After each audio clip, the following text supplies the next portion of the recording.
Hey guys, welcome back to another video. Today I'm going to talk a little bit about Blade & Soul, and this video is oriented to beginners, people who are interested in the game, and people who are playing the game right now but are not very high level. So, first things first, optimization. This game has kind of terrible optimization. So, I would recommend changing settings in the game. By pressing O, you can go to Game, then go to Camera and see the mouse over options. I will disable Use Reflex Context Guide, Display Contextual Action Prompts, and both Action Screen Shakes effects, because these will eat a lot of FPS. Other than that, everything should be fine to have turned on like this. Also, I would recommend going to advanced settings in graphics and changing this to your liking, but also a little bit low, because this game is very demanding on your CPU rather than your GPU. So if you have a weaker CPU, I would highly recommend turning some things off, like extra effects, special effects, maybe even anti-aliasing, or look up a video to actually optimize the settings, because optimizing this game can be so much of a hassle and it takes a while sometimes. If you want to create a character, first things first, you need to know what class you want to play, because in this game your class is locked to the race you play as, and sometimes even gender. That's only when you play a Yun, because a Yun race is only female. Other races, the Jin, Gon and Lin, have both male and female versions. First check what class you want to play and the race you will get to play as. Sometimes you have multiple choices for races, sometimes not. Check it out and then decide which race and class you want to play. After creating your character, you'll get into the story. You'll start playing a little bit of the story and then get right into the tutorial. After that you get into the village, Bamboo Village. Then you will have multiple quests available to you. The yellow quest being the main quest, which you will do most of the time. The blue quest, which is the side quest, you can do them whenever you want to. And you will have purple quests as well. Purple quests are very important besides the main quest, because they will teach you the basics of the game and the basics of your class. So I would highly recommend you to play the purple quest. Do it and try to understand what's happening and why. Here in the Bamboo Village you will also get a letter, which you can find in your quest log in the right on the right side of your screen. You will have to press with your left mouse button onto it while holding Alt, or you need to press caps lock to go into master mode. Click on it, you can read it, and then you will be able to talk to two NPCs here. I will not be able to see them because I've already done it with this character and all my other characters, but then you will be able to talk with one character in red and one character in blue. The blue one is the Cerulean Order faction. The red one is the Crimson Legion Order faction, Crimson Legion faction, and it's important to make the right choice, or at least the choice your friends have made, if you want to be in the same clan, because clans depend on factions. So if you want to be in the same clan with your friends, you need to make sure that you both or all of you are in the same faction, because a clan cannot contain different factions. If you equip the Crimson Legion outfit and you find someone with the Cerulean Order outfit on, you will see a red name and you'll be able to attack him or her. So make sure to either equip or unequip that outfit before you just walk around. So what you want to check for is, while hovering over your outfit, if there is a faction tab. As you can see, there's faction underneath my Crimson Elite uniform, and it says hostile to Cerulean Order. meaning if I equip this, everyone with the serene aura outfit will be able to attack me and I will be able to attack them. But the outfit I'm wearing right now doesn't say anything about it, so I am safe to anyone who wants to attack me. You get weapons in story, and every single time you get a weapon, I would highly recommend to equip the new weapon, but make sure to unequip the gems you get. So let's say this weapon here is my new weapon, and the weapon I have equipped is the old weapon and it's weaker. I have gems equipped on this weapon. Let's say I had just one gem equipped on it. I will have the right mouse button on the gem first. Then I will have the right mouse button on the new weapon to equip it. Here you can see the total amount of slots. I have 6 slots on this weapon, so I can equip 6 gems. Now I press right mouse button on it to equip it. You want to equip gems on your weapon because it will increase your stats significantly. Later in the story you will get a weapon which you can upgrade rather than exchange for a new weapon.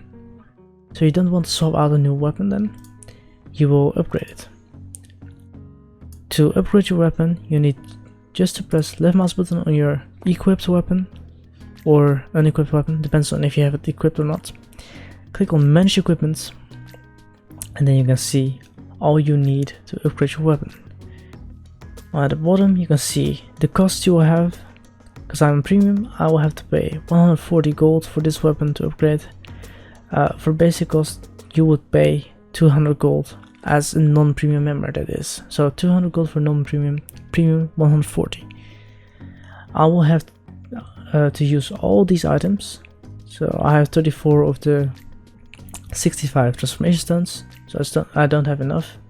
And I have 11 of the 15 Onyx skills, which I need to have as well. Then I will have to have the offerings to upgrade my weapon as well. It's a Grand Celestial Steel. I have only 8 of them. I need 25 before I can upgrade to the selected target equipment. Targeted weapon. So this is my Grand Celestial Sword stage 9. Not all weapons will be able to select a different weapon, just one stage. It depends on the stage you are at. So I'm right now at stage 7. From this stage I can upgrade to Formbreaker, Lion Roar Sword, Wing Sword, Wing Song Sword, and Grand Celestial Steel. Usually you would want to go as far as you can with this the main path of your weapon. So for me that's the Grand Celestial Sword to the highest tier, which is usually stage 9. Then after that you'll be able to see the other options you have to go to. Usually the first selected one is the one you want to go to if you want to go for the raid path, I mean. If you want to see the paths available to you, you can press Ctrl and I and you can see all paths available for your weapon and all your accessories, because there's a lot of them. You can see raid is on the left and PvP and PvE are on the right. And you can see all the way at the very top. If you want to see specific requirements for your weapon upgrade, you can left mouse button on it, specify target equipment with this, and then left mouse button on this one, for example, and then specify target equipment with a flag. Now on the left you will be able to see what you will need. So I will need 25 of the Grand Celestial Steels, yes, and then here I will be seeing everything I need as well. Everything that has a number in red means I don't have enough of them, or I don't have it at all. Then again, you will see the basic cost, which is 140 gold for me. Sometimes you want to go this path, sometimes you want to go the other path. I never went that path really, well, actually once. And you need to read the spec, the buffs it gives you. So underneath the weapon itself, so you see Riftwalk Sword stage 9 here, then you see white text, and then you see the green text. The green text is very important to read. You will see what kinds of buffs it gives you, enhancements, etc. And determine whether this one is good or the other one for the spec you use. You can press on K to select the spec you play and select the talents you want to use. You can only unlock these and edit it when you have done a specific quest, which is about the Homun's Legacy. I think it's called Homun's Legacy, and you will need to do that ASAP to change this up and to actually optimize your build for what you want to do, like PvP, PvE, dungeons, whatever you want to do. It's very important to do that. So, like in most RPGs and MMOs, you have armor, which you have to equip for better stats. In Blade and Soul, instead of having stats on your armor or your outfit, you have it on a soul shield, which contains 8 pieces to create one soul shield, which you can see here. This is my soul shield. It's a Scarred Sword soul shield. If I hover over it, you can see the stats of each piece in white at the top. You can see on the right what the max can be for every single stat on every single piece. Then in the middle you can see the set effect. You always want to have at least 3 or 4 or 5, I mean 3, 5 or 8 pieces of a single soul shield. So soul shields with the same name, Scarred Soul Shield, Scarred Sword for me. I want 3, 5 or 8 pieces because they will give me extra effects. So let's say I have 3 pieces, I will get the 3 piece effect. If I have 5 pieces, I will get the 3 pieces and the 5 pieces effect. If I have 8 pieces, I will get all of those effects. Let's say I cannot get the last 3 pieces because it's too hard to get for me. I would recommend using the older soul shield pieces to fill those 3 spots. Then you will have the buff, the set effect from that soul shield and this soul shield, depending on the sets you have. Other than that, you have a lot of accessories. You have a soul, heart, talisman, you have pet aura, you have badges, soul badge, mystic badge, bracelet, necklace, earring, ring, belt and glove. That's a lot, and you will get most of it progressively through the story. Sometimes you need to work for it yourself to get whatever you need. I think nowadays with the story you will get everything, but for doing the story it's not very important. After the story it's important to use Ctrl I and see what the path is you want to go for every single item. And if you press Ctrl J, you can see a list of dungeons and raids. Then I can see recommended equipment. Here you need to select which spec you play. I play as sing and play, so it's automatically selected on that. And then you can see the recommended equipment. The one which is colored, I have already, or I have better. The one which is not colored, or all of these for me, are items or stages I have not yet gotten. So I will need to work my way up to get my weapons or items to that level. So there's also a way to gauge what you need to upgrade next. For example, here this is around 1300, but my soul is still not good enough. So I will need to check whether I need to upgrade it or anything. So I would recommend Ctrl J, check there, up to basic mechanics. There are CC abilities. CC stands for crowd control. Now what I mean with crowd control is you have stun abilities, daze abilities and knockdown abilities.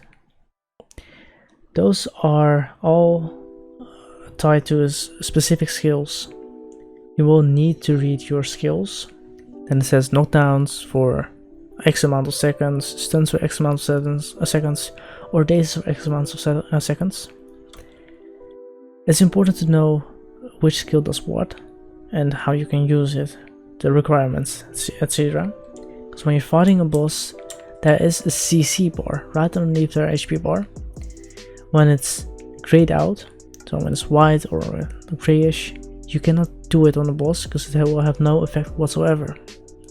When it's black, you can do it. But let's say a boss has 2 or more CC bars and all of them are black. It means right after the first CC, the other bars have to be filled up with the same CC as well. So let's say I do the first CC and it's a stun. I have only 1 stun available, but I need 3 more stuns. My party members need to do the stun as well. That you can do within the window of just 2 seconds, so you need to be fairly quick to do that. So do that ASAP when you see there is a CC down on the boss. You want to do this to escape a specific mechanic. Like some mechanics will happen, you need to do it, because otherwise you will wipe. Wiping means your entire party will get killed instantly unless you do that. So it's always recommended to do CCs when you can do it on a boss. So in Blade & Soul, you don't necessarily have roles like the Holy Trinity. Everyone can tank, everyone can do damage, everyone can do anything basically, except for specific things. But in general, you will want to have a Blade Master, Warden or Kung Fu Master to tank a boss, because they are the most optimized for it. If you don't have those 3 classes in your party, don't worry, other classes can do it as well, unless you need specific skills of those classes, you should be fine. In raids and sometimes parties as well, it's very useful to use the minimap to show others what to do or where to stand or anything. What you can do is you can hold down Alt, or you can press caps to toggle your mouse function. And you can left mouse button over your minimap to drag it. When you release, you'll stay to the on the point where you left it. When you want to ping, so it drags the map for everyone to the ping, so everyone can see it. You just press right mouse button on a specific location. You need to stand still to do this though. If you want to draw on the map, you just hold right mouse button and draw whatever you need to do. For example, oh, here is something important, or party 1 stands here and party 2 stands here.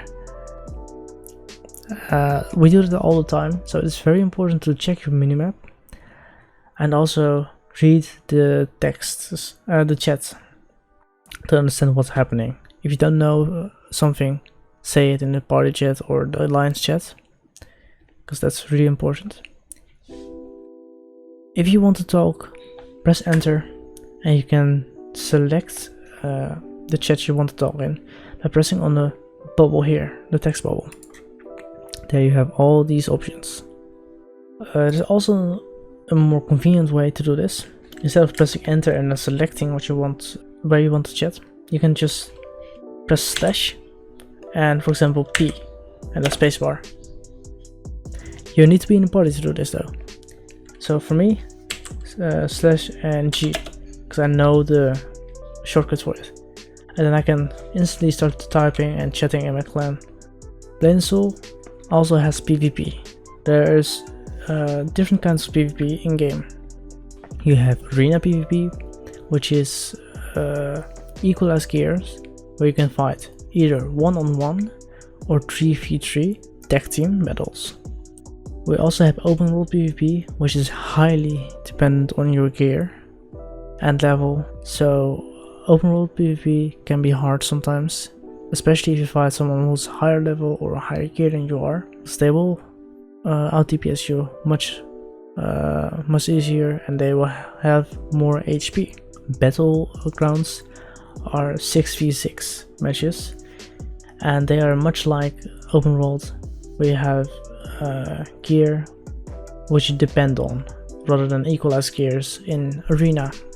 Battlegrounds are usually for people who are high geared and very high levels, because you don't really see people who are lower levels to do this. So yeah, PvP, I'm not really doing that a lot, but it can be definitely fun, and it's very difficult.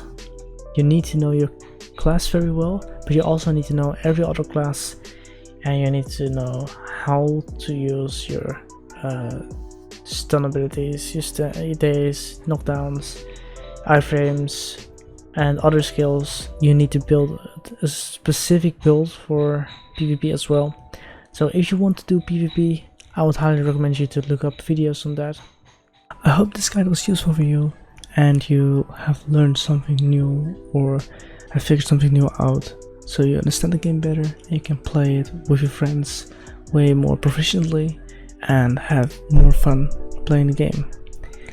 The reason why I play this game is because I feel like it's really fun to play with friends together, doing dungeons, raids and other stuff like PvP as well, open world PvP, and just silly things together. Like you have you can dance in game, you can do role playing if you even like it, but that's not really my thing. But I like fucking up things like we start a dungeon, we go into the dungeon, I am at the boss and they have to come to the boss, and I start the fight a little bit too early so they get burned alive, and for some reason I really enjoy doing that to my friends. I mean, I'm a real asshole, so yeah, I like doing that. And in general, I like the community which I have in Blade & Soul. It's real fun, it's nice, and we just enjoy our time playing the game despite its flaws. So if you like the game, if you're interested, sure, give it a shot. Go to the site, it's free to download, so there's not really something to lose other than your time. And enjoy. I hope you like it. See you later. Peace.